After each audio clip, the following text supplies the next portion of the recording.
Gujarat university અને યુજીસીના સ્વાયત્ત આંતર યુનિવર્સિટી કેન્દ્ર ઇન્ફ્લિબનેટ સેક્ટર ગાંધીનગર વચ્ચે મહત્વપૂર્ણ એમઓયુ કરવામાં આવ્યા છે। આ કરારથી ગુજરાતમાં ઉચ્ચ શિક્ષણ અને વૈજ્ઞાનિક સંશોધનને નવી દિશા મળશે।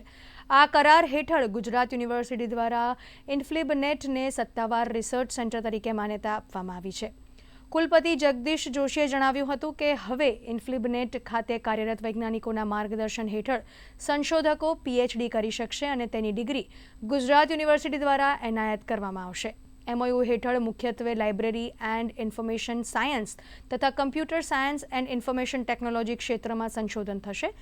તેમાં digital library, data science, informatics, સાયન્ટ્રોફેમિક્સ અને ડિજિટલ પ્રિવેન્શન તથા નેટવર્ક ટેકનોલોજી જેવા વિષયોનો સમાવેશ કરવામાં આવ્યો છે।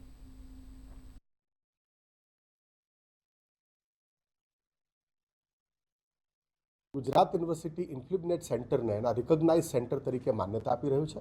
આનાથી વિદ્યાર્થીઓની સૌપ્રથમ વાત કરીએ તો વિદ્યાર્થીઓને એવી રીતે ફાયદો થશે કે ઇન્ફ્લિબનેટના ઘણા બધા રિસોર્સિસ છે, જેવી રીતે જે દુનિયાના સૌથી મોંઘા પ્રકારના સબસ્ક્રિપ્શન્સ હોય છે, જેવી રીતે નેચર પ્રકારની જર્નલ્સ છે કે પછી આપણે સ્કોપસ જેની વાત કરતા હોઈએ છીએ એવા પ્રકારની જર્નલ્સ છે, વેબ ઓફ સાયન્સ પ્રકારની જર્નલ્સ છે। ટૂંકમાં આવા ખૂબ કિંમતી રિસોર્સિસ, એ બધા રિસોર્સિસનો એક્સેસ ગુજરાત યુનિવર્સિટીના તમામ વિદ્યાર્થીઓને અને ખાસ કરીને રિસર્ચના વિદ્યાર્થીઓને મળશે।